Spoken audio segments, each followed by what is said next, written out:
안녕하세요. 강남한국학원 중등국어 김보미 정영선입니다. 더운 여름 학교 기말고사를 치르자마자 저희 강남한국학원 모의고사까지 치르느라 모두 고생 많으셨습니다. 네, 저희 학원 모의고사에 응시한 학생은 거의 80명에 달하는데요. 1학년은 23명, 2학년은 32명, 3학년은 22명으로 총 77명이었습니다.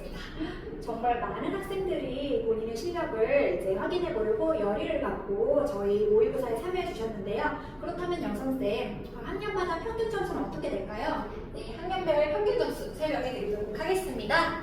1학년은 61.8점, 2학년은 50.2점, 3학년은 68.6점이었습니다. 평균 점수에서도 알 수 있듯이 결코 쉽지 않은 시험이었는데요. 이렇게 어려운 시험 속에서 당당하게 1등을 차지한 친구들의 점수는 몇 점이었나요? 네, 말씀해 드릴게요. 학년별 1등 점수입니다. 1학년은 78.5점, 2학년은 81점, 그리고 3학년은 95.6점으로 모두 축하드립니다. 네, 지금부터는 학년별 시험 총평을 아주 간단하게 해볼 건데요. 먼저 1학년 시험입니다. 중학교 1학년 시험 같은 경우에는 철저하게 중학교 1학년 수준의 작품과 본문을 위주로 출제하였습니다. 그렇지만 낯선 작품들이 덜어 있었고 소답형 문제, 복수정답 문제 등등 고난도 문항이 꽤나 많았기 때문에 우리 친구들이 어렵다고 생각하지 않았을까 싶네요. 네, 다음은 2학년 총평입니다. 성경yon 중 학생들의 생각 난이도가 가장 높은 시험이었습니다. 여러분이 많이 어려워했던 비문학 지문은 중학교 2학년, 3학년 수준이었고요. 문학 작품에서는 중학교 1학년, 고등학교 수준이었습니다. 듣고 보니 의외로 합리적인 출제 범위였지 말입니다. 다만 그럼에도 불구하고 여러분이 많이 어렵다고 느꼈던 이유가 낯선 작품을 대할 때의 높은 긴장감과 그리고 지문의 길이에 대한 부담감 때문이 아니었을까 예상됩니다. 그리고 마지막으로 3학년 총평입니다. 3학년 같은 경우에는 전 문학, 고등학교 1학년 수준에서 나오는 유형과 지문을 사용하였습니다. 또한 문법 문제 같은 경우 공정성을 특히 기하고자 전 학교에서 출제되지 않은 범위를 위주로 선택을 해보았습니다. 그럼에도 불구하고 세개 학년 중 가장 높은 평균 점수와 1등 점수를 기록했는데요. 그럴 수 있었던 이유는 첫 번째로 당연히 우리 친구들이 똑똑했기 때문이지만 또 두 번째 이유는요. 지문과 보기에서 충분히 그리고 아주 빠르게 답안의 근거를 찾을 수 있도록 문항 자체를 어렵지 않게 냈기 때문입니다. 네, 여러분들 본인의 점수가 낮은데도 실망하지 마시고 오늘 해설 연산을 보면서 문제를 대하는 태도와 전략을 다시 한번 점검해 보길 바랍니다. 그럼 지금부터 본격적으로 해설 영상을 시작해 보도록 하겠습니다. 네, 3학년 국어 해설 시작해 보도록 하겠습니다. 첫 번째 세트는요, 반려동물 인수제 도입이라는 것을 주제로 한 라디오 대담이 나와 있고요. 이 대담을 들은 친구가 기사문 초고를 작성하는 것까지가 제시문에 나와 있죠. 그렇기 때문에 메인은 화법이 맞고요. 플러스 알파로 작문의 영역까지 조금 물어보고 있다라고 생각하는 게 조금 더 정확합니다. 첫 번째 문제는 대담 참여자의 말하기 방식을 묻는 문제였어요. 여러분, 이런 말하기 방식, 즉 화법 전략은 내용일지 문제랑 다름없다 라고 생각해 주시면 좋습니다. 그냥 본문 꼼꼼하게 읽고 거기 나와 있는 내용 확인하는 거예요. 쫄지 맙시다. 적절하지 않은 것을 고르는 문제였어요. 첫 번째, 진행자는 대담자의 발언을 정리하고 대담자의 발언에 대한 추가 설명을 요청하고 있다. 여러분들 제시문 기억나실지 모르겠는데 우리 이 진행자가 대담자의 발언을 아주 기가 막히게 기깔나게 요약 정리해주고 있거든요. 대표적인 예시가 이 부분이죠. 정보 위탁을 통해 불법 유기를 줄이자는 것이군요. 그렇다면 추가 설명은요? 네, 여기. 그렇다면 반려동물 인수제 위탁 절차와 위탁된 동물들은 어떻게 되는지 궁금합니다. 이거 뭐예요? 한마디로 추가로 설명 좀 해줘 하고 요청하고 있는 부분 맞죠? 그러니까 첫 번째 동그라미. 자, 두 번째, 세 번째 선지는 김과장에 대해서 묻고 있는 부분이었어요. 볼게요. 2번. 김과장은 반려동물 인수제에 대해서 소개하면서도 제도 도입의 필요성을 언급하고 있는지 한번 볼게요. 김 과장의 첫 번째 발화에 반려동물 인수제는 이러한 제도입니다 하고 소개 나와 있는 거 맞나요? 그리고 이러이러한 문제가 발생하고 있어서 이런 문제를 해결하기 위한 도입 필요가 있습니다. 어때요? 필요성 언급하고 있죠? 그렇기 때문에 2번도 적절합니다. 세 번째, 외국의 사례를 바탕으로 해서 반려동물 인수제로 인해 거둘 수 있는 효과를 설명하고 있다. 볼게요. 자, 여기 미국과 영국과 같은 외국 사례를 가지고 입양이 활성화된다면 반려동물 인수제가 효과를 거둘 수 있을 것입니다. 그대로 나와 있으니까 3번도 동그라미 처리하고 넘어갈게요. 자, 4, 5번 문제는 최대표에 대한 문제인데요. 볼까요? 최대표는 통계 자료를 제시하여 반려동물 인수제 실시에 대한 사람들의 거부감을 언급하고 있다에 대해서 우리가 맞는지 확인해 볼게요. 우리 최대표의 발언 중에서 통계 자료 비슷한 부분을 찾아볼까요? 네, 이 부분이에요. 자, 30% 이런 거 나와 있죠. 근데 내용 한번 볼까요? 우리나라에서는 동물 보호소에 있는 동물이 입양되는 비율이 30%가 되지 않는데요. 그 외의 내용 한번 볼래요? 통계자료 비슷한 게 코빼기도 보이지 않거든요? 근데 이건 뭐야? 동물 보호소에 있는 동물이 입양되는 비율인 거지 사람들의 반려동물 인수제 실시에 대한 거부감에 대한 얘기가 아니잖아요. 그렇기 때문에 4번이 정답이고요. 5번, 반려동물 인수제의 부작용을 거론하고 반려동물 불법 유기 문제의 근본적인 해결 방안을 제시하고 있다. 이건 최 대표의 다음 발화에 나옵니다. 자, 반려동물이 늘어나는, 불법 유기된 반려동물이 늘어나는 문제의 근본적인 원인은 이런 것입니다. 그렇기 때문에 이러한 방법을 실시해야 됩니다. 어때요? 5번은 적절하죠? 네, 그래서 1번 문제의 정답은 4번이었다 라고 빠르게 확인할 수 있었습니다.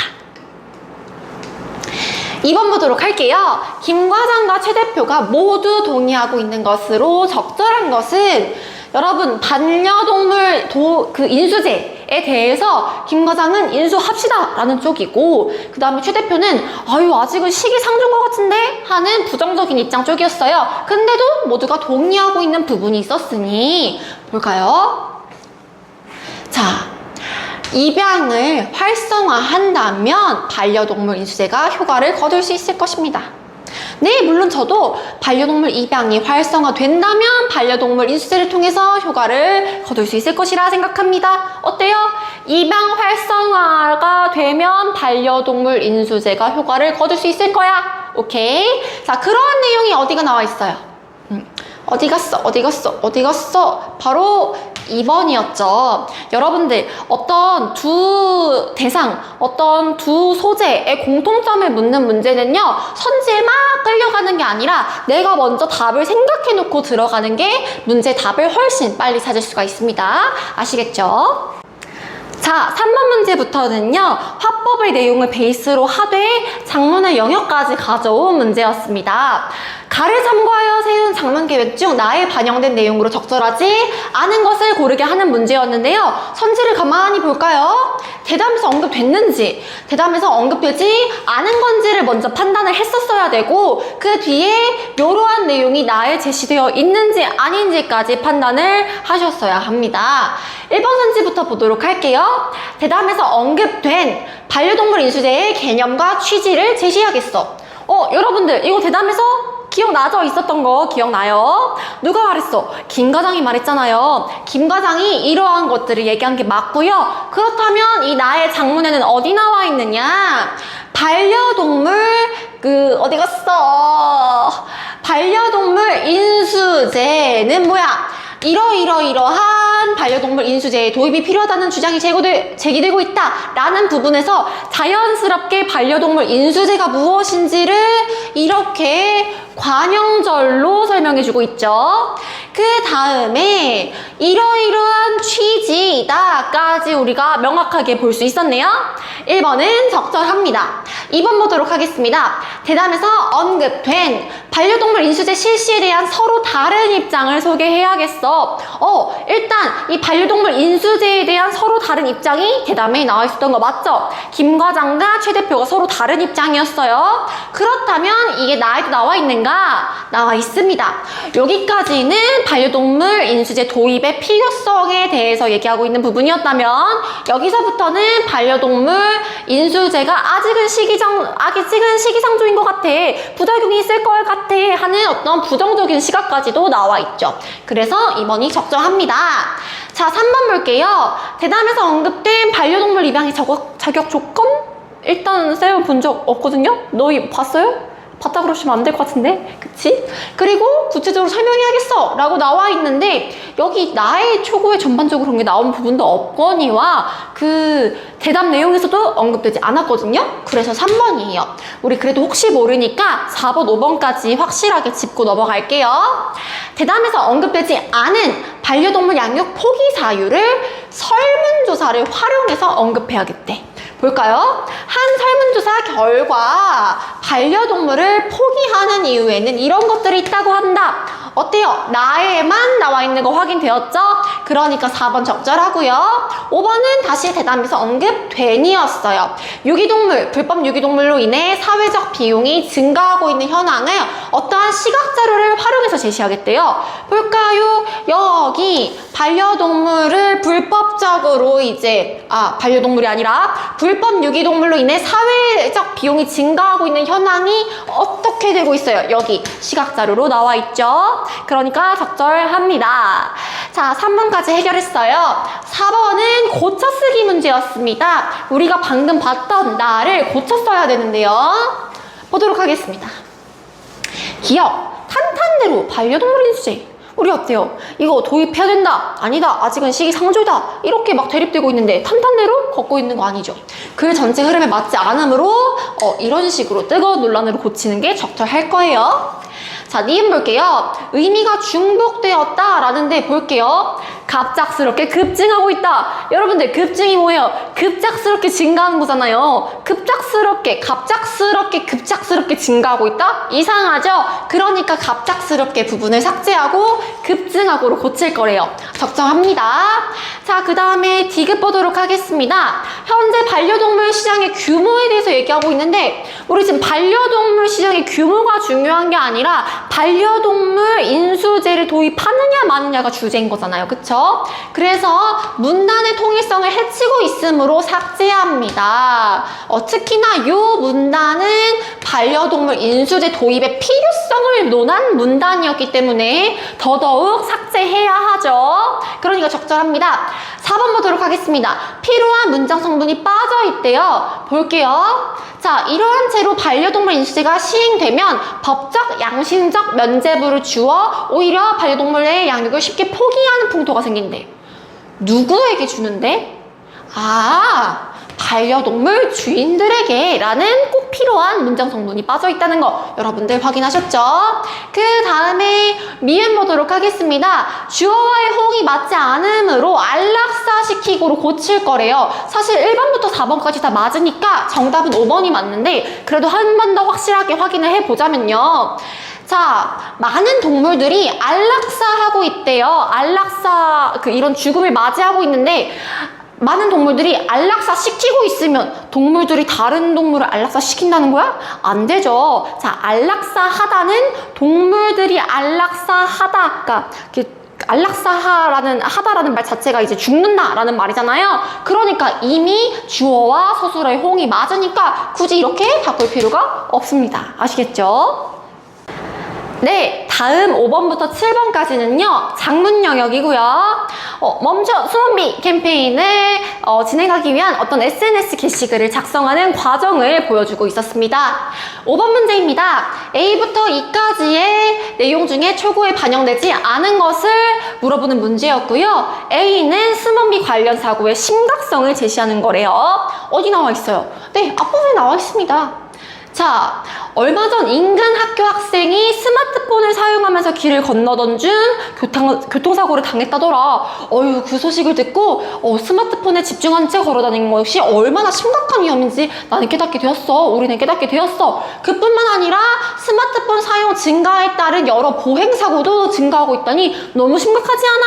하면서 심각성 제시하고 있는 거 맞죠? 그러니까 A 적절하고요. B 볼게요. 스몬비의 개념과 행동 특성은 어디 나와 있습니까? 네, 두 번째 문단에 나와 있습니다. 스몬비는 스마트폰과 좀비를 합성하여 만들어진 단어로 스마트폰에 집중한 채 좀비처럼 걷는 사람들을 일컫는 말이래요. 그리고 행동 특성 어떻습니까? 보행 속도가 일반 사람들, 스마트폰을 사용하지 않는 사람들에 비해서 느려지고 인지 능력, 외부 자극에 대한 인지 능력 또한 떨어지는 행동 특성을 보인다고 합니다. 어때요? 잘 나와 있는 거 맞죠? 그 다음에 스몬비 문제로 인한 세대 갈등은 쌤이 본 적이 없어요. 여러분 봤다고 하면 큰일 나요. 알았죠? 사실 정답은 C인데요. 나머지 D와 E까지도 보자면 스몬비 예방 캠페인의 목적은요. 이와 같은 상황에서 스몬비와 관련된 안전사고를 예방하기 위한 목적으로 캠페인을 시작했대요. 그러니까 D 적절하고요. 캠페인의 실천 방법은요. 보고서 작성해서 학급에 배부할 거고요. 체험활동 기획해서 위험성을 일깨울 거래요. 어때요? 어떤 실천 방법, 실행 방법도 나와 있는 거 맞죠? 그래서 정답이 C, 3번이었습니다. 자, 6번 문제입니다. 저는 이러한 유형의 문제를 되게 좋아하는데 꽤나 많은 친구들이 실수를 하더라고요. 어려운 게 아니라 그냥 조건 중에 더 쉬운 거 하나 찝어가지고 제껴 하고 나머지 조건으로 확실하게 답을 찍는 문제입니다. 자, 여러분들 이걸 틀리는 이유는 어려워서가 아니라 어색해서예요. 열심히 훈련하고 꼼꼼하게 읽으면 틀릴 이유가 없는 문제입니다. 자, 일단 스몬비와 관련된 사고를 예방하기 위한 캠페인 문구를 작성을 해야 되고요. 스몬비에 대한 경각심 환기, 직유법 활용이 조건이었습니다. 그러면 더 딱 눈에 들어오는 게 직유법이니까 얘 없는 거부터 볼게요. 1번 제껴, 2번 제껴, 5번 제껴 해서 직유법 쓰인 거 2개만 남겼어요. 그리고 스몬비에 대한 경각심 환기하는 거, 스몬비 달아가는 배터리처럼 안전도 방전 이러면서 경각심 환기시키고 있는 게 4번이었습니다. 네, 빠르게 넘어갈게요. 자, 다음 7번 문제입니다. 7번 문제는요. 나에서 언급된 내용을 바탕으로 해서 니은, 아까 뭐였죠? 학생들이 캠페인의 일환으로 보고서 작성해서 각 학급에 이제 돌릴 거라고 얘기했었잖아요. 이 보고서를 작성할 때 자료를 활용하는 방안으로 적절하지 않은 것을 골라야 하는 문제인데요. 자, 선지를 쭉 보면 각각의 자료들을 어떤 문단과 연결해서 어떠한 효과를 줄 것이냐의 구성으로 나와 있습니다. 자, 1번 보도록 하겠습니다. 1- 기억을 첫 번째 문단이랑 연결할 거래요. 스몬비와 관련 교통사고가 증가하고 있는 추세를 구체적으로 보여주는 자료로 활용할 거래요.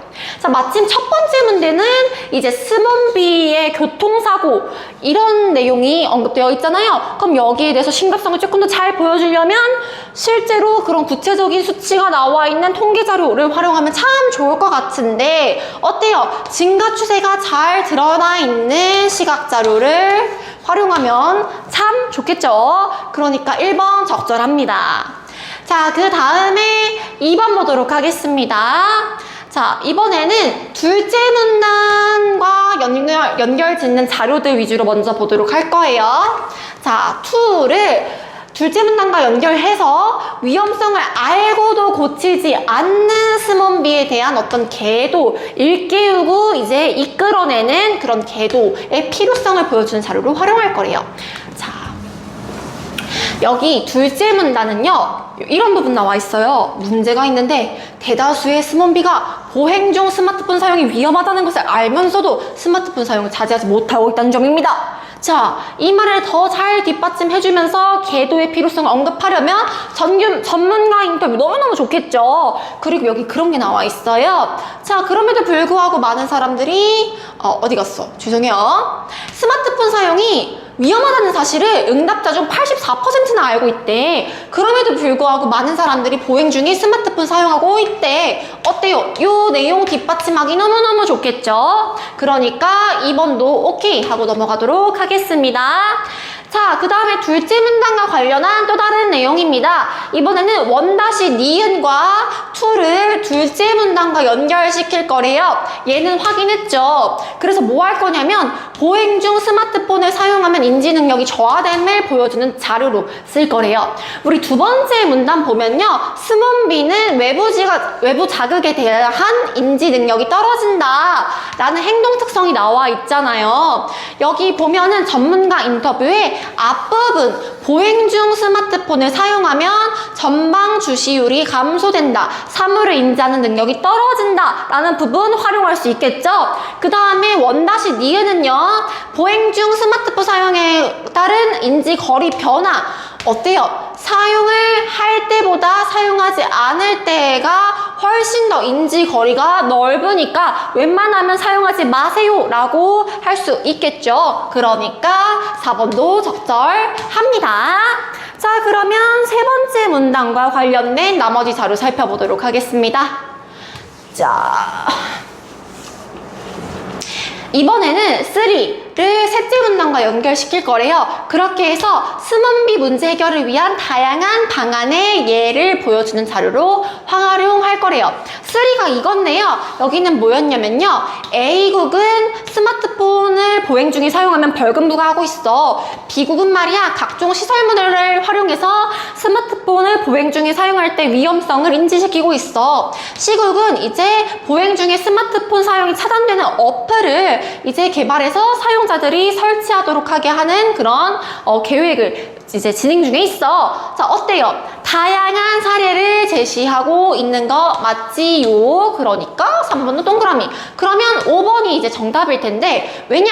2번과 3번을 셋째 문단과 연결하여서 수문비 문제를 해결하기 위해 다양한 기업의 협조가 필수적임을 보여준다? 자, 쌤이 방금 이제 그 셋째 문단을 언급하진 않았는데 여기 셋째 문단은 지금 학생들이 이제 이러이러한 실천 방법을 이제 진행할 거예요 하는 그런 제시 파트니까 방금 3번도 크게 문제 없었던 거 맞겠죠? 자, 근데 5번은 말입니다. 자, 얘 일단 확인했어? 그럼 얘가 문제일 것 같은데 아까 우리 전문가 인터뷰 다 활용했죠?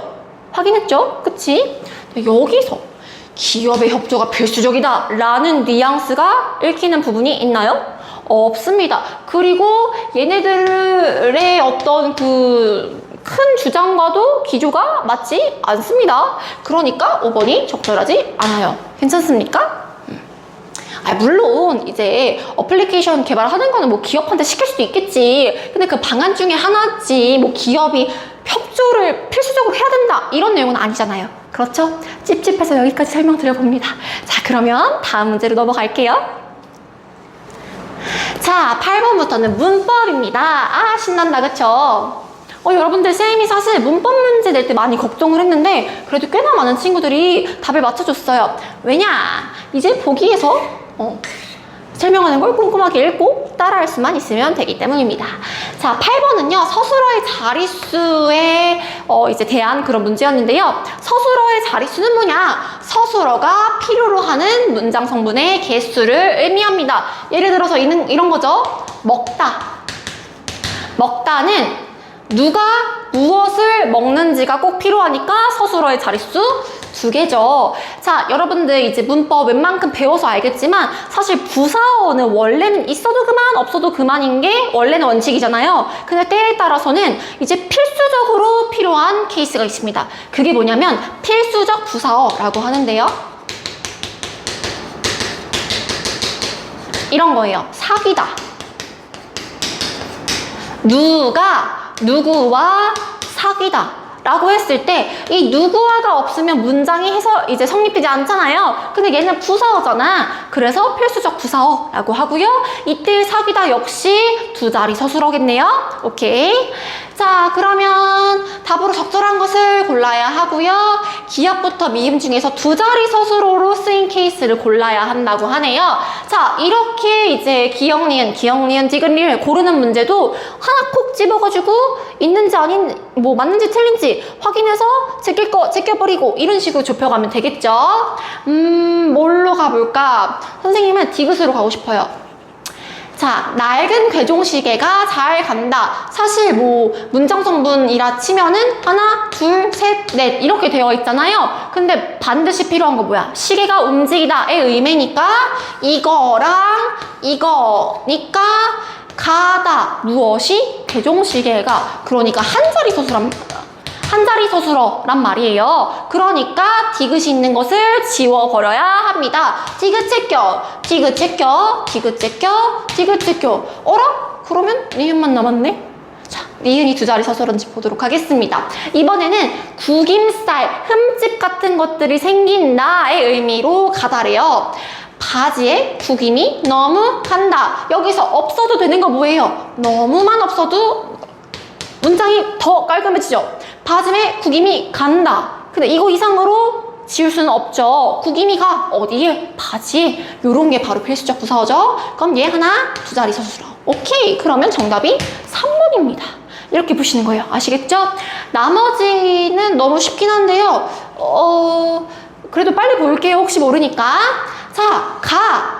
누가 어디로? 서울로. 그러니까 간다가 요구하는 거 누가 어디로 두 자리 맞죠? 내일은 굳이 필요 없는 내용이었어요. 자, 그러니까 기억 동그라미. 자, 생각하다 첫 번째. 학생이 무엇을 생각한다. 생각한다. 누가 무엇을. 이거 왜 더 붙일 필요 없죠? 그리고 얘네 두 개가 필수적인 거죠. 그러니까 리을 동그라미.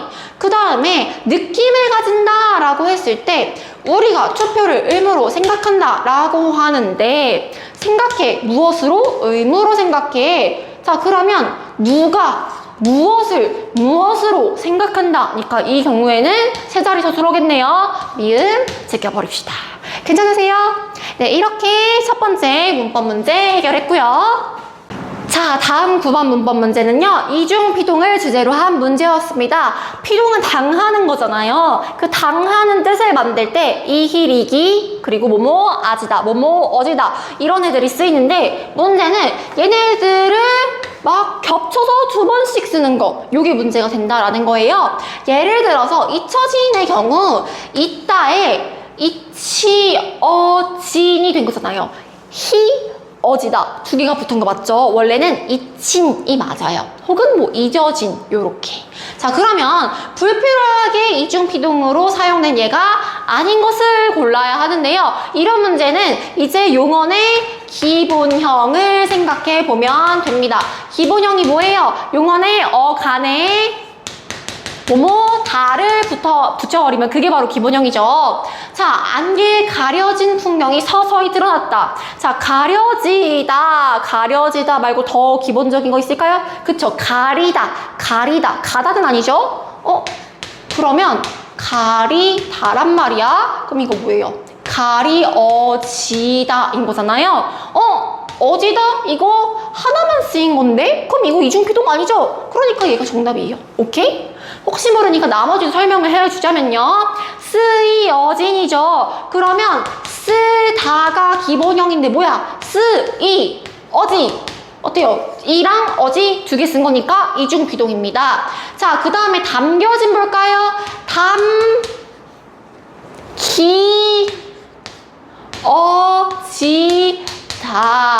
담기어지다. 원래 기본형 뭐죠? 담다잖아, 담다. 담다에 담기다가 되고 담기다에 담기어지다가 된 거니까 이거 이중피동 표현 맞습니다. 자, 고쳐야 되고요. 그 다음에 열려진 볼게요. 이거 뭐예요? 다에 열리어지다 이렇게 된 거 보이십니까? 이중피동이고요. 그 다음에 다에 어떻게 된 거야? 보이어지다. 그렇죠. 그러니까 이중피동이었습니다. 자, 가리다는 가다 아니죠? 가리다가 기본형이죠. 그러니까 1번이 적절하지 않은 예였습니다. 자, 다음 제시문은요. 독서 지문입니다. 비문학 지문이죠. 콜버그라는 학자가 제시한 도덕성 발달 단계가 제재인 지문이었고요. 여러분들이 기억 안 난다고 할 것 같아서 요약을 좀 해봤습니다. 1문단에서는 콜버그가 제시한 도덕성 발달 단계에 대한 개괄적인 소개가 나와 있어요. 이 콜버그가 이론을 어떻게 이제 정립하게 되었냐면은 사람들에게 하인즈 딜레마 이야기를 들려주고 사람들이 거기에 대해서 대답할 때 어떤 판단 기준을 가지고 대답했느냐에 따라서 이 발달 수준을 나눠서 이제 정리를 해서 제시를 한 거죠. 자, 그렇다면은 발달 단계가 어떻게 구성되어 있느냐가 궁금할 텐데 2문단부터 4문단에 하나씩 나와 있습니다. 먼저 첫 번째 단계는 전관습적 수준이었어요. 이 전관습적 수준은 한마디로 말하면 가장 낮은 도덕성 발달 단계인데요. 다시 세부적으로 들어가면 1단계와 2단계가 있습니다. 자, 다음 영역은요, 관습적 수준이에요. 사회, 집단, 국가의 기대를 따르는, 즉 관습적인 것을 따를 줄 아는 단계에 올라간 때이고요. 3단계와 4단계가 있습니다. 자, 그러면 관습을 뛰어넘은 수준이 후관습적 수준일 텐데요. 개인의 양심이 판단이 기준이 되는 단계로 5단계와 6단계가 있었습니다. 자, 그리고 마지막 문단에는 콜버그 이론의 특징과 의의가 나와 있었는데요. 콜버그 이론이 이제 도덕성 발달 단계를 제시할 때 이 각 단계는 순차적으로 단계별로 이제 발달이 돼 라는 순차성을 제시를 했고, 그럼 이것들이 어떻게 발달이 될 수가 있느냐, 자기 수준보다 한 단계 더 높은 수준의 문제를 해결할 때 발달하더라 라고 제시를 하고 있었고요. 그 다음에 이러한 단계성과 순차성은 도덕 교육을 할 수 있는 틀을 제시했다는 점에서 의의가 있었다 라고 하는 내용이 이 제시문의 내용이었습니다. 어때요? 참 쉽죠? 자, 그러면 문제 한번 풀어보도록 할게요. 윗글에 대한 설명으로 가장 적절한 것은 인데, 가만히 보니까 내용 확인이라기보다는 어떤 전개 방식에 가까운 문제였습니다. 이것도 물론 내용 확인이긴 하지만 좀 디테일을 해야 한다라는 부담감이 조금 없어진 더 쉬운 유형의 문제인 거죠. 자, 답이 어때요? 바로 1번으로 나오네요.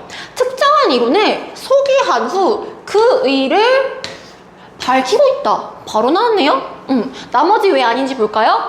권위자의 이론을 설명한 건 맞다고 봐요. 콜버그 되게 유명한 사람이거든요. 근데 장단점 분석 아니었습니다.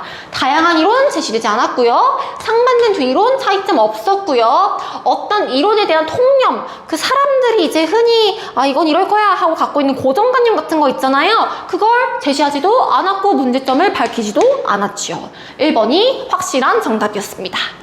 자, 다음 11번 문제로 넘어가도록 하겠습니다. 여러분 아까 1문단에 사람들한테 하인즈 딜레마를 들려주고 그를 바탕으로 이론을 정립했다라는 내용이 나와 있었잖아요. 그럼 그 하인즈 딜레마가 뭔데? 가 바로 보기 나와 있거든요.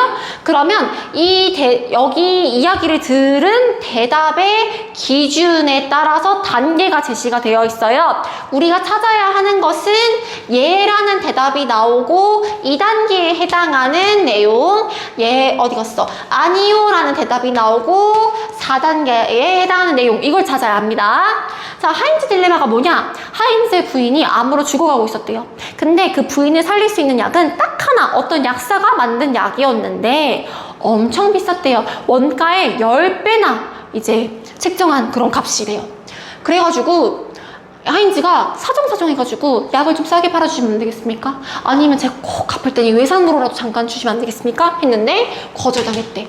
절망을 느낀 하인즈는 그날 밤에 부인을 위해서 약을 훔쳤다라고 합니다. 자, 이 하인즈의 절도 행위는 옳은 것인가, 옳지 않은 것인가, 그렇다면 그렇게 판단할 기준은 무엇인가에 대한 대답을 가지고 이제 콜버그가 도덕성 발달 수준을 나눈 거구나, 이해가 되시죠? 자, 우리가 첫 번째로 찾아야 하는 A는 도덕적입니다. 예 라고 얘기를 해야 되고요. 2단계여야 합니다. 자, 그러면 2단계는 도덕성 판단 기준이 무엇이 있어? 자신의 이익이라고 있잖아요. 내 욕망, 내 이익을 실현할 수 있으면 도덕적인 거야. 아니면 도덕적이지 않은 거야. 그런 내용이죠. 그런 내용이 여기 나와 있습니까? 1번과 2번에 나와 있네요. 자신의 욕망을 충족했기 때문에, 자신이 필요로 하는 약을 얻었기 때문에. 오케이. 자, 그 다음에 B로 넘어가 보면요. 아니요 라는 대답을 해야 되고요. 4단계의 판단 기준에 따라서 대답을 해야 된대요. 4단계 뭡니까? 질서 유지를 위한 법의 준수가 판단 기준이에요. 그러니까 질서 유지를 위해서 법의 준수를 하면 오케이. 법의 준수를 하지 않으면 도덕적이지 않은 거. 자, 그러면 아니요 라고 이제 대답이 들어가려면 절도는 법을 어긴 행위이기 때문에 도덕적이지 못하다, 뭐 이런 내용이 들어가야 될 거 아닙니까? 자, 그러면 그러한 내용이 뭡니까? 2번입니다. 법을 어기고 도둑질을 했기 때문에. 오케이. 그래서 2번입니다. 선생님, 그러면 1번은요? 1번도 법 얘기 나와 있잖아요. 여러분, 법의 합리성을 따지는 건 5단계였어요. 법이 이제 그 합리적이지 못하면 그 법을 어겼더라도 도덕적인 경우가 존재한다라는 걸 인정하기 시작하는 단계가 5단계였고요. 그래서 관련된 내용이 아니야, 그래서 틀렸고, 그 다음에 법이 합리적이지 못했기 때문에 이 법을 어긴 거면 도덕적일 수도 있는 거죠. 그럼 아니요라는 다들 하지 않아야 되잖아. 어떤 조건에 봐서도 틀렸습니다. 알았죠? 그래서 2번입니다. 자, 기억부터 디귿을 이해한 내용으로 가장 적절한 것은 전관습적 수준, 관습적 수준, 수관습적 수준에 대한 이야기였습니다. 자, 보면은 각 관습 수준을 서로 비교하고 있는데요. 볼까요? 전관습적 수준은 소수의 사람들이, 관습적 수준은 대다수의 사람들이 거쳐가는 수준이라고 할 수 있군. 여러분, 각 도덕성 발달 단계는 차차차차 단계적으로 밟아나가는 과정이라고 그랬어요. 그렇기 때문에 기억이 소수의 사람들이 거쳐나간다? 아닙니다. 자, 기억은 이기적인 욕망을 추구하는 수준이고요. 니은은 사회 집단과 국가의 기대를 따르니까 집단의 가치를 추구하는 수준? 맞네요. 정답은 2번이었어요. 나머지도 볼게요. 기억은 집단의 질서를 지향? 여기서부터 바로 틀렸고요. 니은은 개인의 자율성이 중시되는? 개인의 자율성은 어딥니까? 디귿이죠. 그래서 틀렸습니다. 자, 니은은 성인들에게서, 디귿은 아동들에게서 많이 보이는 수준? 여러분, 뭐 니은은 그럴 수 있다 쳐요. 디귿은 그 법의 그 합리성을 따지고 양심을 따지고 하는 거고 단계적으로 밟아나가는 과정인데 아이들이 더 먼저 이걸 많이 가질 수 있을까요? 아닙니다. 그러니까 X. 자, 그래서 정답 2번 빠르게 찾을 수 있었죠? 자, 저와 함께하는 마지막 문제입니다. 조금만 더 힘내봅시다. A의 내용을 바르게 추론한 것을 고르는 문제인데요. 자, 도덕교육의 틀을 제시했다는 점에서 가치가 있다 하는 콜버그 이론의 의의가 나온 부분인데, 자, 도덕교육의 틀을 어떻게 제시했다는 거죠? 여러분, 특징 기억해볼까요? 단계적으로 밟아나갈 수 있어. 그리고 어떻게 현재 내가 갖고 있는 수준 플러스 1의 도덕적 난제를 해결하는 과정에서 1차 하고 발전을 할 수 있다는 거예요. 아, 이런 식으로 도덕교육을 시키면 되겠구나 라는 거죠. 이해되셨습니까? 그런 내용이 어디 나와 있었죠? 자, 각자의 도덕성 발달 수준보다 낮은 도덕적 원리에 대한 지식 제공하면 안 되죠. 내 도덕성 발달 단계보다 더 높은 무조건 최고 단계? 그러면 안 됩니다. 플러스 1이라고 했어요. 자, 보편적인 도덕성 발달 수준 아니고요.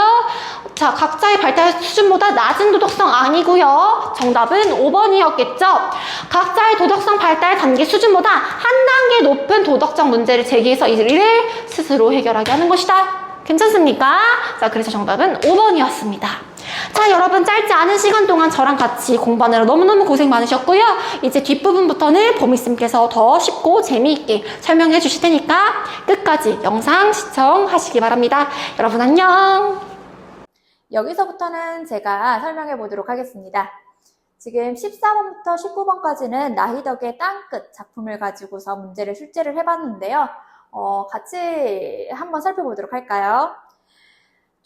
나희덕의 땅끝입니다. 자율시 서정시로서 형식이 없고 운율이 내재율로서 나타나는 시고요. 주제는 인생의 절망 속에서 깨달음을 지금 역설적으로서 희망하고 있는 그러한 작품이 되겠어요. 자, 14번 같이 보도록 하겠습니다. 윗글의 표현상 특징으로 가장 알맞는 것을 골라주시오 라고 하고 있네요. 1번 수미상관의 형식을 사용하여 주제를 강조하고 있다 라고 했어요. 수미상관 기억나는 친구 있을 것 같은데 우선 수미상관입니다.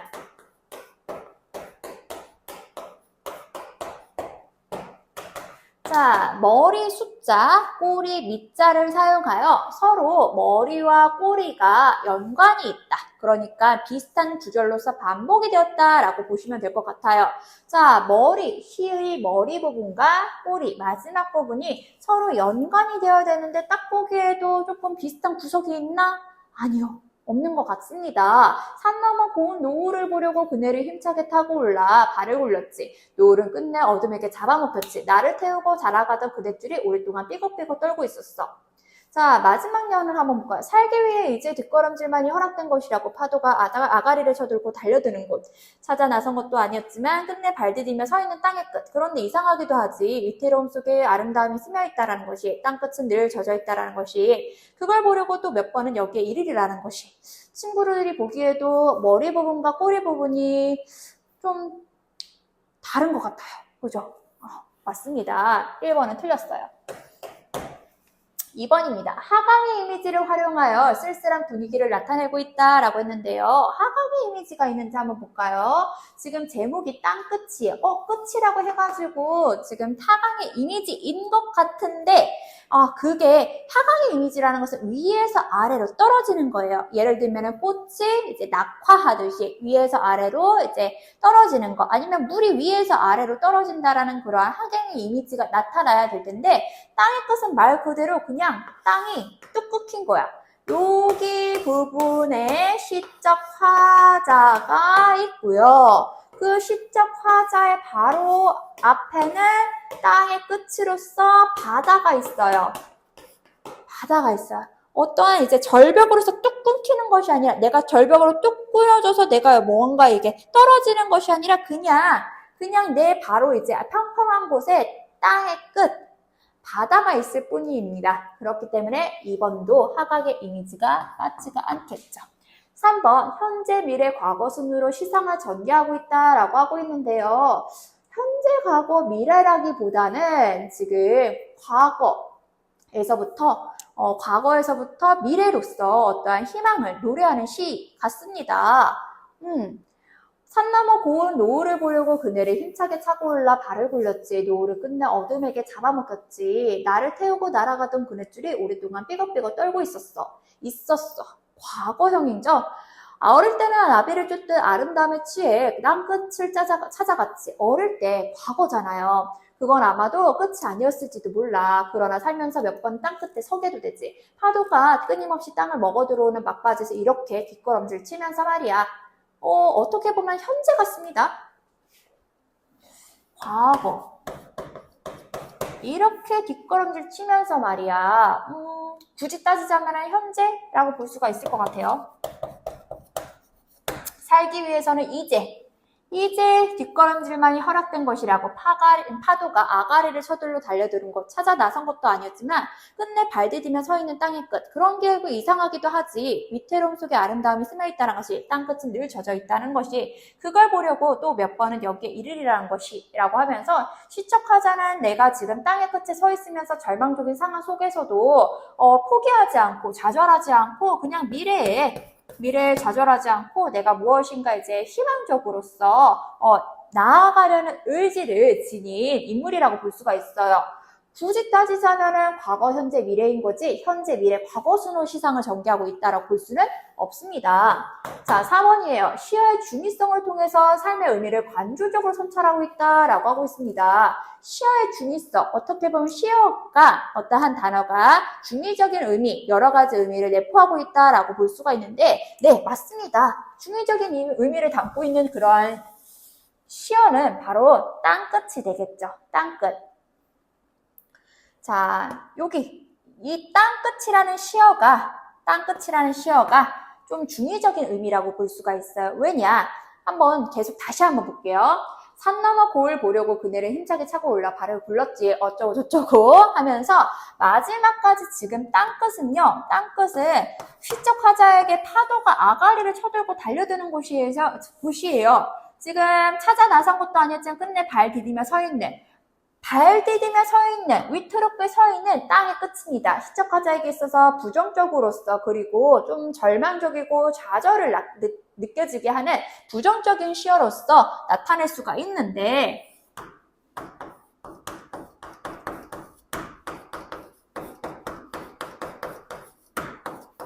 부정적이고 좌절을 느끼게 하는 그러한 시련과 고통의 장애물로서의 그러한 이제 그 땅끝이 되겠는데, 봅시다. 이어서, 그런데 이상하기도 하지. 위태로움 속에 아름다움이 스며 있다라는 것이, 땅끝은 늘 젖어 있어요. 왜 젖어 있을까? 아까 무엇이 있었어? 파도가 쳐들고 있는 거잖아요. 물이 스며들어오고 있습니다. 이 물이라는 것이 어떠한 생명력을 갖고 있어요. 그러니까 이제 원형적인 상징으로서 우리가 이제 무엇인가 새싹을 키우던가 아니면은 이제 생물을 이제 살아나게 하는 것이 물입니다. 물이라는 것이 이제 땅 끝에 스며들면서 땅 끝이 메말라 있지 않고 젖어 있어요. 내가 어떠한 소생의 의미로서 살아날 수 있는 그런 기회로서 젖어 있다라는 겁니다. 그렇기 때문에 부정적인 그런 존재였지만 그 속에서도 시적 화자는 어떠한 생명력을 느끼고 희망을 품고 나아가려는 의지적인 그런 태도로서 중의적인 그러한 삶의 의미를 바라보고 있다 할 수가 있는 거죠. 자, 5번까지 볼까요? 다양한 색채어를 통해서 현실에 대한 대결 의지를 드러내고 있다. 색채어가 있었나요, 친구들? 색채어, 뭐 빨간색, 파란색 이런 색채어도 없었고 현실에 대한 대결 의지, 갈등을 겪으면서 내가 어떠한 이겨내려는 그런 대결 의지는 보이지가 않습니다. 답은 그렇기 때문에 5번도 틀렸어요. 답은 4번이 답이 되겠습니다.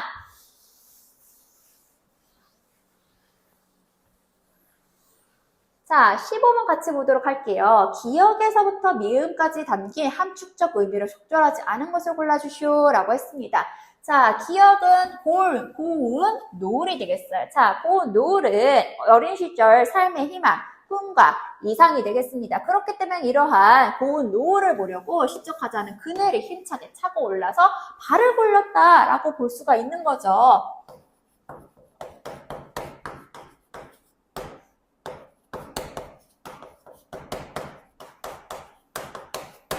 발을 굴렸다. 그 노을을 보려고. 자, 그렇지만 시척화자가 그네를 타면서 이제 발을 힘껏 굴렀지만 이 노을은 끝내 무엇에게 잡아먹혔다? 어둠에게 잡아먹혔다고 합니다. 이 어둠이라는 것은 이제 시척화자에게 있어서 꿈과 희망을 조금 부정적으로서 나타내는 그런 장애물 같은 것들이 되겠죠.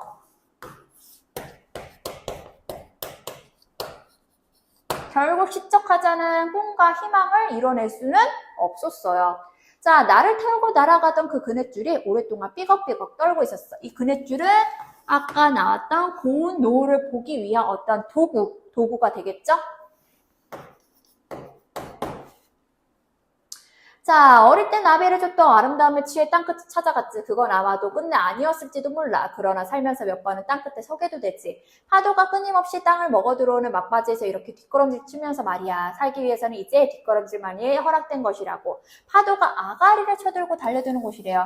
파도가 아가리를 쳐들고 달려드는 것. 살기 위해선 이제라고 했어. 자, 여기서 이제는 시척화자가 어른이 된 그러한 현재라고 볼 수가 있는데 이 현재에 뒷걸음질만이 허락된 것이라고 할 수가 있네요. 뒷걸음질만이 내가 어떠한 도전을 막 했지만 그것이 쉽게 이루어지지 못하기 때문에 시척화자 결국에는 그것에 대해서 뒷걸음질 치는 그것만이 허락된 것. 파도가 아가리를 쳐들고 시척화자에게 막 달려들고 있어요. 이 파도 같은 경우에서는 시척화자가 현재 살아가면서 마주할 수 있는 그런 어떠한 시련, 고통, 고난 등이 되겠죠. 자, 그러한 파도가 아가리가 쳐들고 달려드는 곳 찾아 나선 것도 아니었지만 끝내 발디디며 서 있는 땅의 끝입니다. 절망적인 곳이에요. 그런데 이상하기도 하지. 그럼에도 불구하고 위태로움 속에 아름다움이 스며 있다는 것을 볼 수가 있어요. 시척화자는 포기했다고 볼 수 있는 걸까? 아니요. 포기하고 좌절하지 않았습니다. 그곳에서 시척화자는 희망을 발견하고 지금 땅끝은 늘 젖어 있다는 것을 보려고 몇 번은 또 여기에 이른다고 하네요. 여기서 아까 선생님이 초반에 설명했었죠. 이 땅끝이라는 것이 물에 젖어 있습니다. 뭔가 생명력을 이제 싹 틔울 것 같아요. 젖어 있다. 생명력이 있다라고 희망을 나타내는 중의적인 의미로서 설명을 들었었습니다. 우선은 여기까지 이렇게 찾아보았는데 한번 1, 2, 3, 4번 맞는지 한번 볼까요? 1번 기억, 어린 시절 이상과 꿈, 어린 시절 꿈과 희망 맞죠? 자, 2번 이상과 꿈을 좌절시키는 존재래요. 맞죠? 지금 노을은 끝내 어둠에게 잡아먹혔대요. 어린 시절 꿈과 희망이 어둠에게 장애물에게 잡아먹혔다. 좌절시키는 존재가 되겠고요. 자, 그 다음에 디귿이 3번입니다. 이상을 향해 갈 수 있도록 해주는 도구래요. 내가 나를 태우고 날아가던 고운 노를 보려고 내가 그네를 탔었잖아요. 나를 태우고 날아간 그네줄 도구 맞죠? 자, 4번입니다. 살아가면서 마주하는 현실의 시련과 고난. 맞는 말이죠? 시련, 고통, 고난. 자, 5번입니다. 이상이 사라지고 절망만이 남아있는 건가? 아니요, 선생님이 말했었어요. 마지막 부분의 이 땅 끝은 절망이 아니라 시적화자가 오히려 희망으로서 바라보는 공간이 된다라는 거. 그러니까 우리 외에 그런 말들 있잖아요. 하늘은 무너져도 솟아난 구멍은 있다. 지금 시적화자가 딱 그 모습인 거야. 내가 무엇인가 포기하지 않고 좌절하지 않고 거기에 대해서 희망을 품고 나아가는 그러한 희망적인 공간이다라고 볼 수가 있는 거죠. 답은 그래서 5번이 되겠습니다.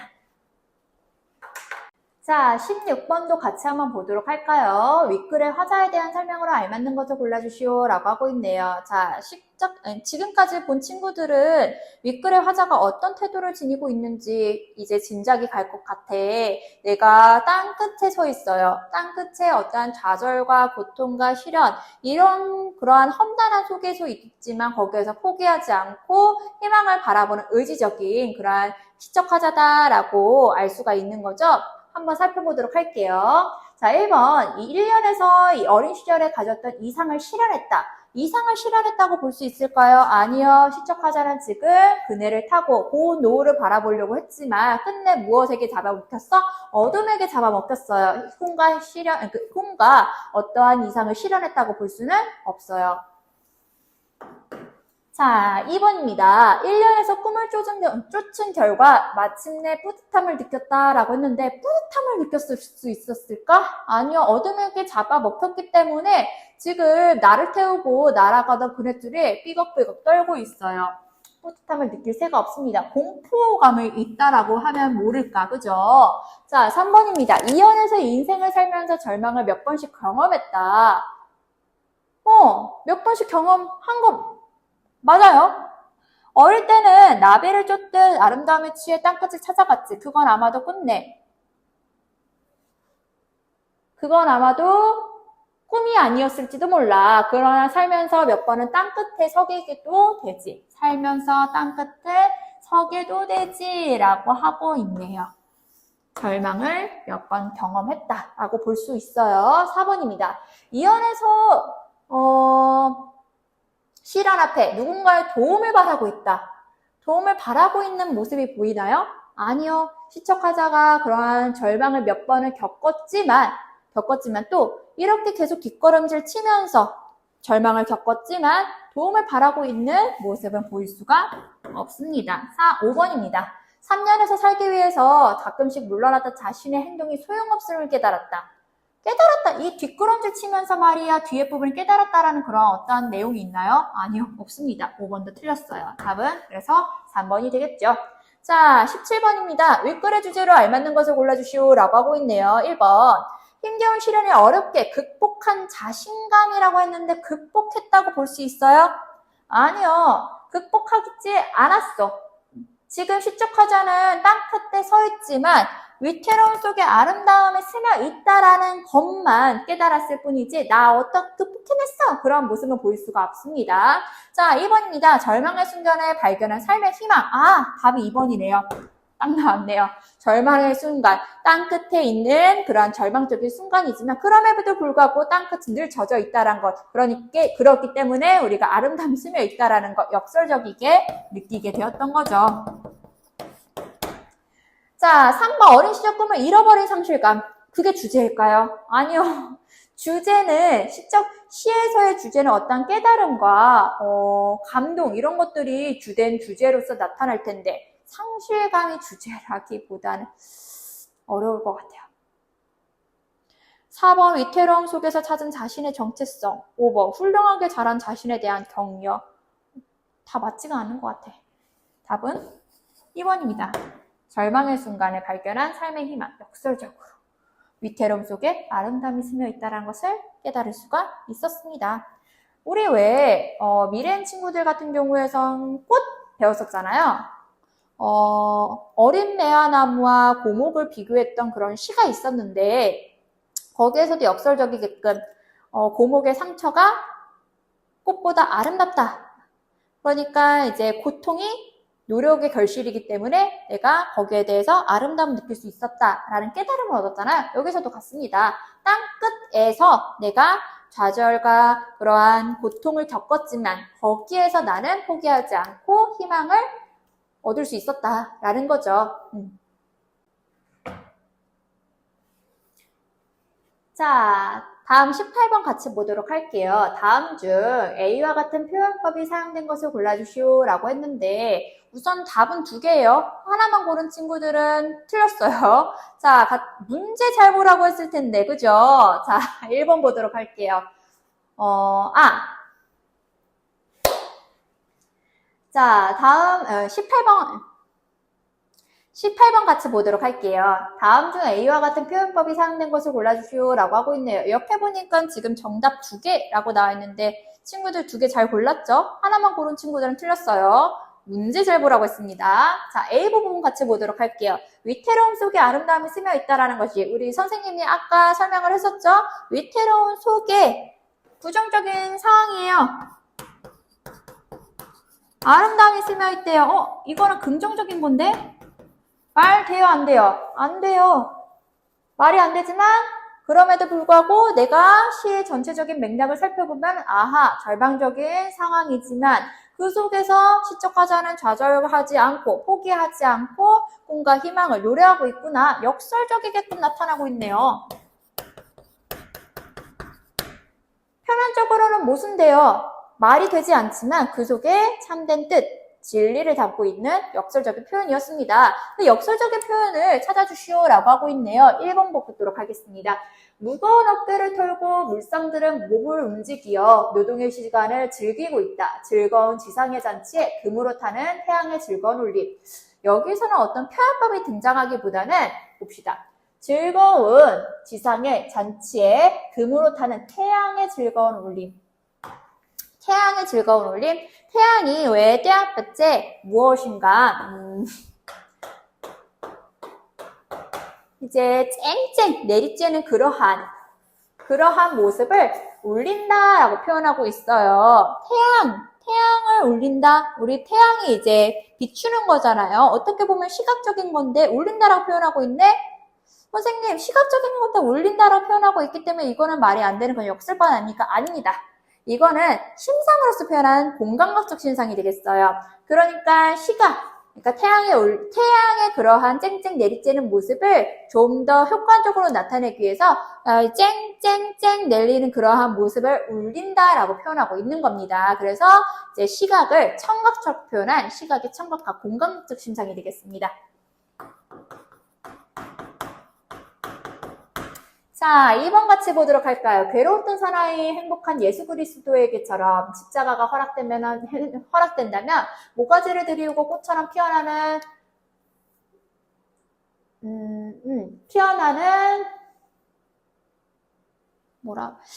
꽃처럼 피어나는 피를 어두워가는 하늘빛에 조용히 흘리겠습니다. 자, 여기 한번 볼까요? 괴로웠던 사나이, 행복한 예수 그리스도라고 하고 있네요. 우리 친구들 기독교가 아닌데도 이거 풀 수 있습니다. 괴로웠던 사나이, 힘든 사나이입니다. 그 사나이가 누구야? 예수 그리스도예요. 예수 그리스도. 우리 예수님이 십자가에 못 박혀가지고 이제 죄를 지은 사람들을 대신해서 본인의 죄를 껴안고서 이제 십자가의 그런 희생적인 모습으로서 가시게 되었잖아요. 자, 거기에서 나타났던 건데, 괴로웠어요. 십자가에 못 박혔기 때문에 괴로웠지만, 그럼에도 불구하고 예수님은 행복하셨습니다. 왜? 본인을 희생하면서 내가 사랑하는 사람들을 이제 행복할 수 있게 했기 때문에 예수님은 이제 행복하셨다라고 볼 수가 있는 거죠. 자, 괴로워. 부정적인 겁니다. 하지만 그럼에도 불구하고 행복합니다. 긍정적이에요. 말이 되지 않지만 이제 예수님의 어떤 그런 이 시의 상황 맥락을 살펴보면은 내가 다른 사람들 구해줄 수 있었기 때문에 행복했을 수도 있겠구나라고 느끼는 그러한 역설법이 되겠죠. 우선은 답은 2번이에요. 자, 3번도 보도록 할게요. 3월달 바다가 꽃이 피지 않아서 서글픈 나리 허리에 새파란 초생달이 시리다 라고 하고 있네요. 새파란 초생달이 시리다. 초생달이야. 그러니까 3월에 아직 좀 춥잖아요. 그죠? 3월달 그 바다가 꽃이 피지 않았어요. 꽃이 피지 않아서 너무너무 나비가 서글프대요. 그러한 서글픔의 나비의 감정을 좀 더 효과적으로 표현하기 위해서 새파란 초생달이 시리다 춥다라고 표현하고 있네요. 새파란 시각적인 신상이죠. 실입니다. 촉각적인 신상이에요. 시각을 시리다 촉각적으로 표현한 공감각적 신상이 되겠네요. 이것도. 자, 4번 보도록 할게요. 달은 나의 뜰에 고요히 앉아있다. 달은 과일보다 향그럽다. 우리는 만날 때 떠날 미안해요. 달은 나의 뜰에 고요히 앉아있다. 달은 과일보다 향그럽다. 라고 하고 있네요. 달을 향그럽다라고 표현하고 있어요. 이것도 눈에 보이는 달을 이제 향그럽다라고 후각적으로 표현한 공감각적 신상이 되겠습니다. 자, 마지막 5번 같이 보도록 할게요. 우리는 만날 때 떠날 것을 염려하는 것 같이 떠날 때 다시 만날 것을 믿습니다. 님은 갔지만 나는 님을 보내지 않았습니다. 라고 하고 있어요. 님은 가버리셨어요. 하지만 님을 보내지 않았대요. 님은 저 멀리 떠나버렸는데 나는 님을 보내지 않았대. 말 돼, 안 돼? 안 돼요. 역설법이죠.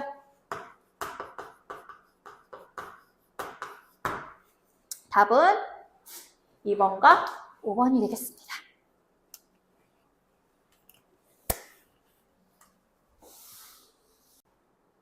자, 19번 선생님이랑 같이 한번 보도록 할까요? 윗글과 보기를 비교한 것으로 적절하지 않은 것을 골라주시오 라고 하고 있네요. 자, 우선은 보기를 선생님이 쭉 한번 읽어보도록 할게요. 같이 한번 보도록 하겠습니다. 광양에서 하동 지나 삼랑진 지나 물금 지나 부정 간에 세량의 객차를 타고 객차를 달고 가네. 부천 사람은 함한 사람을 부르네. 함한 사람은 마선 사람을 부르네. 나발과 꽹과리를 불고 오지듯 시끌시끌하게 덜커덩거리며 가네.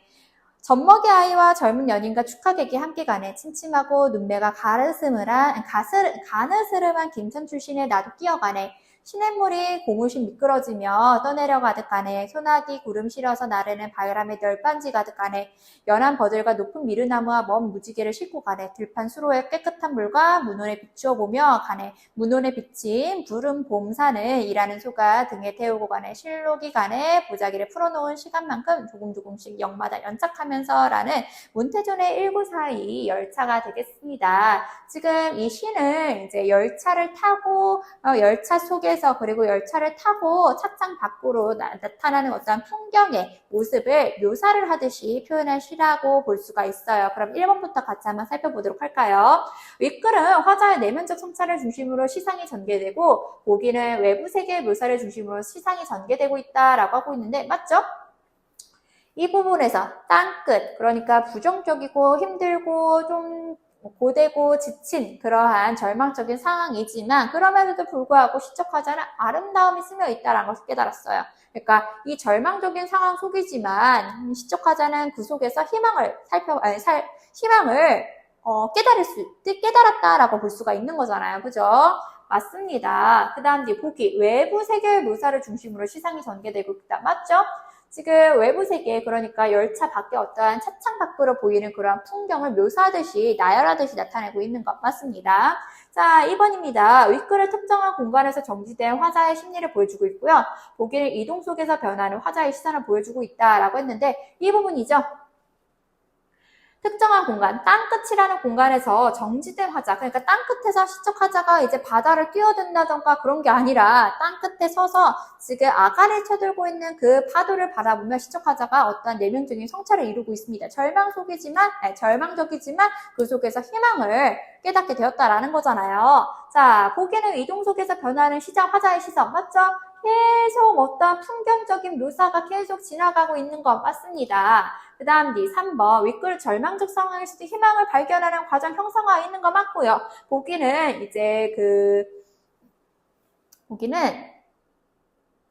이동의 과정 속에서 소외감을 강조하고 있다라고 했는데 여기서 틀렸네요. 이동의 과정 속에서 소외감을 강조한다. 아니요. 지금 이동하는 것은 맞지만 그 속에서 시적화자는 소외되지 않았어요. 모두 함께 시끌벅적하게 어울려 지내고 있는 겁니다. 한번 볼까요? 여기 부분에서부터 마산 사람을 부르네 나발과 꽹과리를 불고 지듯 시끌시끌하게 덜커덩거리며 가네 젖먹이 아이와 젊은 연인과 축하객이 함께 가네 침침하고 눈매가 가르스름한 김천 출신의 나도 뛰어가네 라고 하고 있어요. 나도 뛰어갑니다. 소외됐나요? 아니죠. 다 함께 같이 가는 거죠. 네, 3번이 틀렸습니다. 계속해서 4번, 5번 같이 보도록 할게요. 윗글과 보기는 모두 공간적인 배경을 강조하면서 삶에 대한 인식을 나타내고는 역할을 하고 있다라고 했네요. 자, 공간적인 역할. 맞죠? 땅끝이. 여기서는 열차라는 공간적 배경을 강조하고 삶에 대한 인식. 절망 속이지만 그 속에서 희망을 바라보는 것. 열차에서는 뭐예요? 소외감이 아니라 다 함께 어떠한 공동체적인 그러한 모습을 나타내고 있는 거잖아요. 맞는 말이고요. 5번, 윗글과 보기 모두 감각적 시상을 활용하여 독자가 장면을 생생하게 떠올릴 수 있도록 구성되고 있다. 맞죠? 감각적인 거 어떠한 이제 시적 화자가 파도가 아가리를 쳐들고 달려드는 곳이라고 하고 있잖아요. 그죠? 자, 그곳에서 내가 어떠한 그 바다, 바로 앞에 바다가 있는 듯하게 풍경을 묘사하고 있어요. 그리고 여기 또한 열차의 어떠한 안의 모습과 그리고 열차 밖의 차창 밖의 그러한 모습, 풍경의 모습을 내가 눈에 보이게끔 그렇게 묘사하고 있단 말이에요. 답은 5번도 맞는 말입니다. 답은 그래서 3번이 되겠지요. 자, 20번 문제 이제 설명이 들어갈 텐데요. 20번 문제의 지문은 채망식의 미스터방을 가지고서 문제를 출제를 해봤어요. 자, 미스터방이라는 소설 작품이 조금 생소할 수도 있을 텐데, 이전에 우리가, 이상한 선생님이라는 이제 작품을 선생님이랑도 같이 이제 수업을 해본 적이 있는 친구들이 있을 거예요. 그렇게 어려운 작품이 아니거든요. 여기서도, 이상한 선생님에서도 일제강점기를 배경으로 이제 이상한 선생님이 이제 뺨박 선생님이라고 해가지고 박 선생님이신데, 이 박 선생님이 해방 전후를 배경으로 해방 이전에는 친일파에 붙었던 친일파적으로 이제 행동을 했다가 해방 이후에는 미국으로서 막 붙어서 이제 기회주의적인 그러한 모습을 띠는 인물로 나타냈었는데 그러한 모습을 지금 작가는 비판을 하며 풍자를 하며 이제 부정적으로 바라보고 있었습니다. 자, 여기서 똑같아요. 여기서도 지금 그 최방식 작가가 미스터 방이라는 그 방산복이라는 주인공을 가지고서 이리 붙었다. 저리 붙었다 하는 그런 기회주의적인 모습을 이제 비판하듯이 풍자적으로 표현했던 그런 내용이 되겠습니다. 자, 그러면 같이 한번 살펴보도록 할까요? 20번. 윗글에 기억에서부터 미음까지 다음 글에 해당하는 것만을 있는 대로 고른 것을 골라주시오 라고 하고 있네요. 자, 희화화란, 희화화 등장하고 있네요. 어떤 인물의 외모나 성격 또는 사건을 의도적으로 우스꽝스럽게 묘사하는 것으로 웃음을 유발하고 풍자의 효과를 취하고 있다라고 하고 있는데 풍자입니다. 풍자. 어떠한 인물의 그런 부정적인 모습을 비판을 하며 어떻게 비판을 했느냐? 우스꽝스럽게 비판을 했대요. 그 웃음이 정말 즐겁고 긍정적인 웃음이 아니라 비판, 그러니까 부정적인 웃음, 냉소적인 웃음이다 라고 볼 수가 있어요. 비꼬듯이. 자, 그러한 표현법이 나타난 것을 골라주시오 라고 하고 있네요. 자, 그럼 기억부터 같이 한번 볼까요? 자, 기억입니다. 주인 미스터 방은 술이 거나하여 감에 따라 그러지 않아도 이쯤 의기 잠옷 양양함에 미안해요. 잠시만요. 자, 선생님 읽어줄게요. 주인 미스터 방은 술이 거나하여 감에 따라 그러지 않아도 이쯤 의기 잠옷 양양한 참인데 거기다가 술까지 들어간 판이고 보니 라고 하고 있어요. 딱히 주인인 미스터 방상보기를 비판했다라고 볼 수는 없는 것 같아요. 그냥 술이 많이 자셨다 라고 볼 수가 있는 거죠. 기억은 아닙니다. 자, 니은 보도록 할게요. 공연히 영방 그 툭 튀어나온 눈방울을 부리부리 왼편으로 30 또는 비끄러진 코를 벌심벌심해가면서 글에 쌓는 것이었다. 아까 미스터 방이 그러니까 방산복이가 술을 많이 먹었죠? 술이 취해가지고 코를 막 이제 술기운이 돌아가지고 코를 벌심벌심 해간다 라고 미스터 방의 방상복의 그런 술 취한 모습을 우스꽝스럽게 묘사하고 있는 부분이에요. 미음 부분 우선은 킵해둘게요. 자, 디귿입니다. G상호의 대추씨만한 얼굴에 앙상한 노란 수염인 백주사가, 갑자기 백주사가 등장을 했는데요. 이 지문을 좀 다 읽어본 친구들은 백주사가 어떤 인물인지 알 거예요. 백주사도 방산복 못지않게 이제 부정적인 인물입니다. 비판적인 인물이에요. 이 백주사 또한 방산복처럼, 이제 강한 자에게 붙어가지고 자신의 부를 추적하려는 그런 인물이 되겠는데, 이 백주사 또한 전형적인 친일파입니다. 자신의 이익을 이제 위해서라면 비굴함 참고 아첨하는 그런 인물로서 방산복의 힘을 빌려서 복수를 하고자 일제강점기에 누렸던 그런 부를 되찾고자 하는 그런 인물입니다. 얘 또한 착한 인물이 아니에요. 나쁜 인물입니다. 그렇기 때문에 이제 백주사도 친일파다라고 생각해 줄 수가 있는데, 디귿, G상호의 대추씨만한 얼굴에 앙상한 노란 수염이래요. 그러한 백주사의 그러한 우스꽝스러운 그냥 뭐라고 해야 되냐, 얍실한 그러한 외향적인 모습을 나타내고 있습니다. 우스꽝스럽게 과장해서 표현하고 있는 거죠. 자, 그 다음 리을로 한번 볼까요? 자, 백주사는 복수하여지는 광경을 선연히 연상하면서 미스터 방의 손목을 덥석 잡는다. 그러니까 지금 백주사는 본인의 어떤 부를 다시 되찾기 위해서 방산복한테 이제 조금 아첨하는 그런 모습을 보이고 있는데, 여기에서 딱히 어떠한 희화와 우스꽝스러운 그런 표현을 하면서 이제 비판적으로 나타내는 그런 모습은 볼 수가 없는 것 같아요. 자, 그 다음 미음입니다. 양치한 물을 처치하려고 휘휘 둘러보다가 일어서서 노대로 성큼성큼 나간다.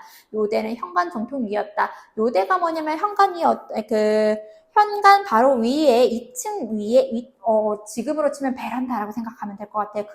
이제 자기가 이제 술을 마시고서 입을 좀 씻기 위해서 이렇게 물을 입에 머금고 어무어무해서 이제 데피려고 하는데 베란다. 지금 친구들 베란다에다가 뭐 던지면 안 돼. 안 됩니다. 여기 베란다 밖에다가 이렇게 막 뱉어버리려고 하는 그러한 모습이에요. 여기서 어떠한 우스꽝스러운 모습도 볼 수가 없죠. 답은 그래서 니은 디귿입니다. 네, 니은 디귿. 답은 2번이 되겠죠.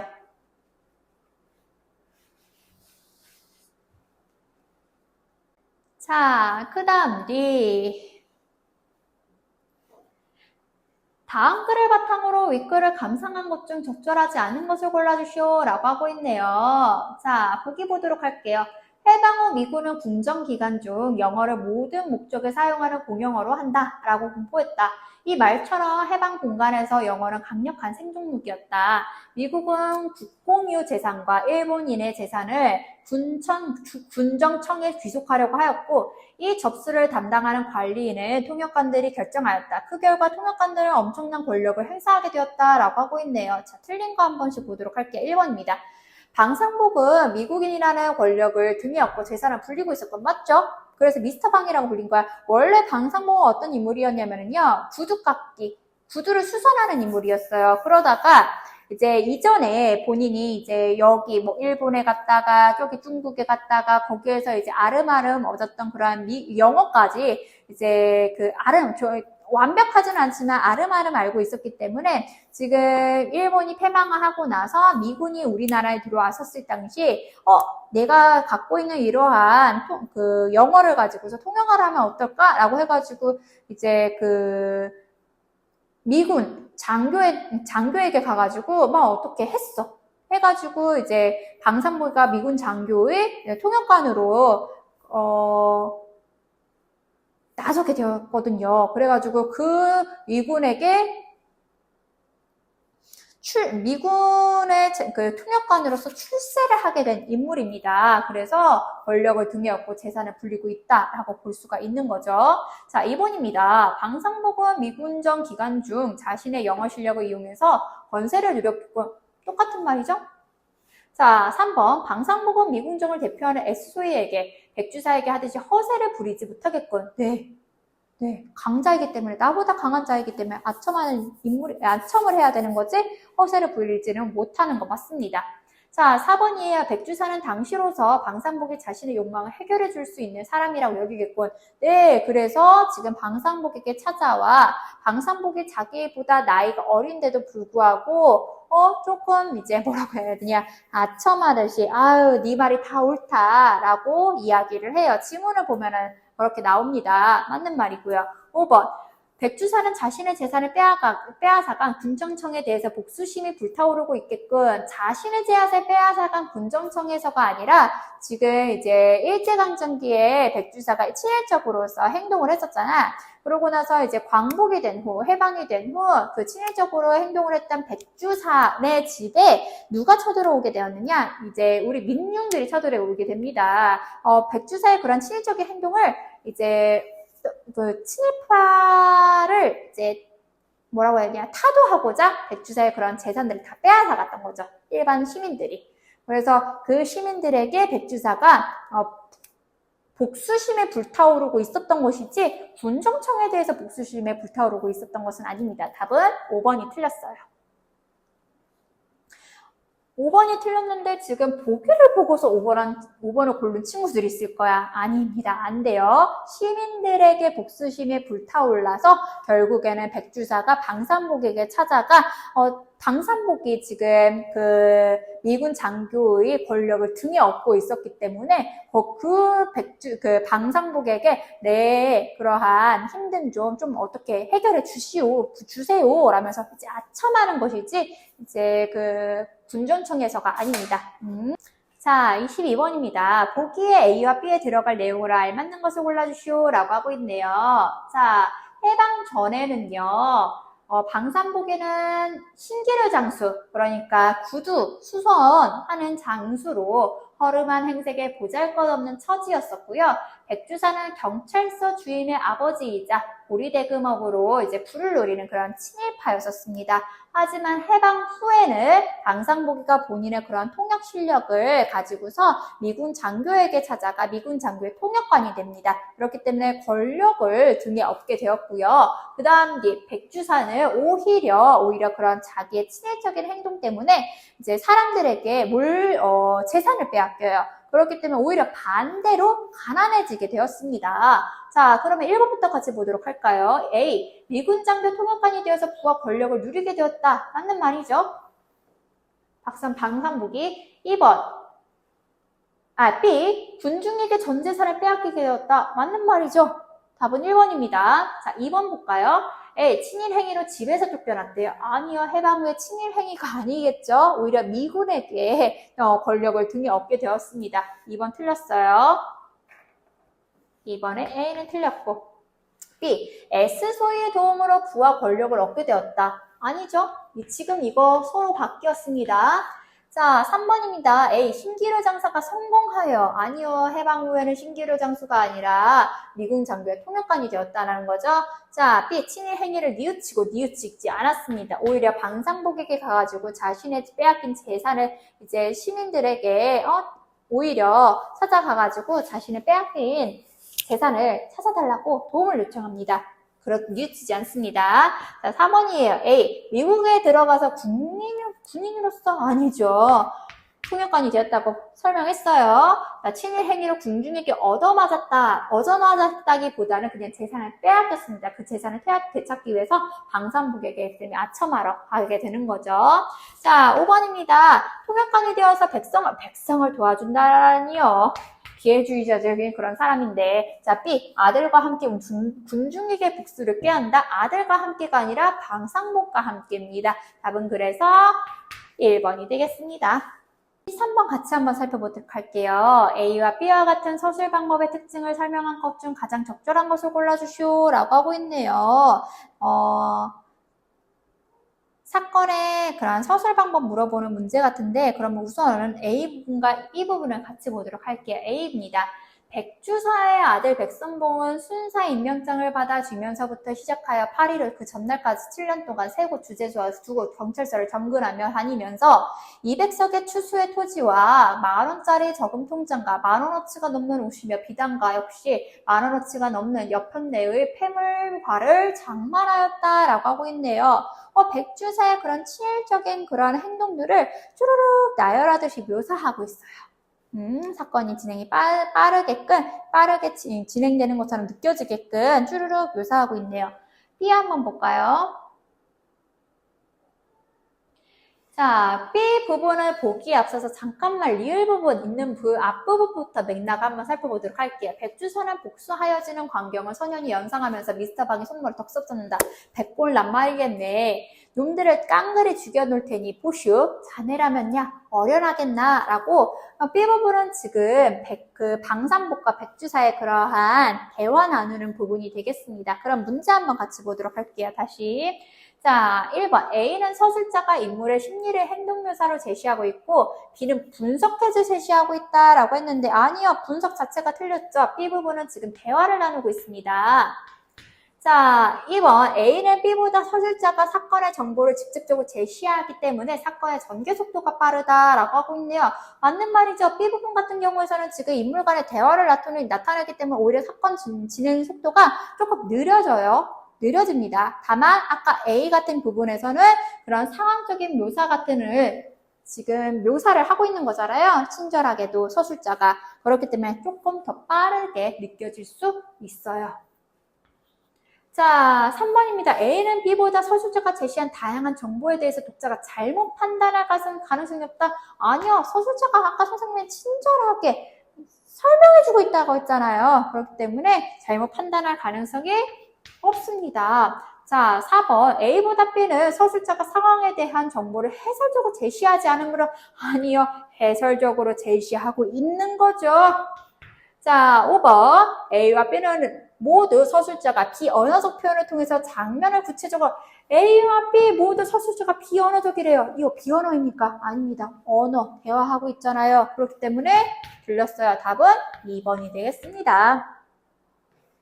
자, 24번 마지막 문제가 되겠죠? 윗글의 A와 유사한 한자성어로 가장 적절한 것을 골라주시오 라고 하고 있네요. 그럼 윗글의 상황이 어떤 상황인지 같이 한번 살펴보도록 할게요.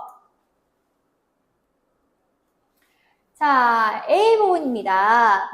지금 당장이라도 내입 한 번만 떨어진다 치면은 기관총 들면 MP가 100명이고 1000명이고 들끓어 내려가서 들이 쑥밭을 만들어 둡니다. 쑥밭을 이라고 하면서 방상복이가 이제 백주사에게 자기의 한마디면은 기관총을 맨 군인들이 가가지고 이제 자기의 말 한마디에 다 이제 쑥밭을 만들어 놓을 수 있다.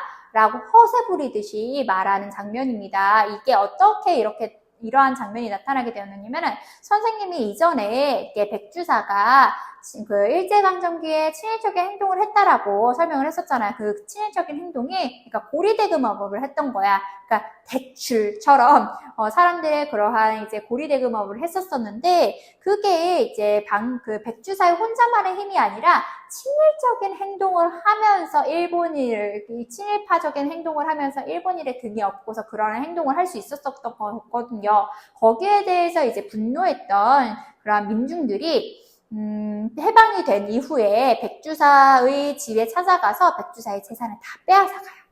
이제 막 가져갑니다. 거기에 대해서 분노를 느낀 백주사가 이제 그 방산복에게 찾아가가지고 왜 방산복이 X소위의 그러한 권력을 등에 업었었잖아요. 통역관을 하면서 방산복에게 찾아가서 자기 억울함을 막 피력을 하면서 자기의 재산을 다 되찾게끔 도와주시오라고 말하는 그런 장면인데 염려 마시오, 방산복이야. 염려 마시오. 내 한마디면은 기관총을 맨 그러한 군인들이 찾아가가지고 들이 쑥밭을 만들어 놓습니다. 재산 찾는 거 일도 아닙니다. 라고 이제 허세 부리듯이 말하는 장면이에요.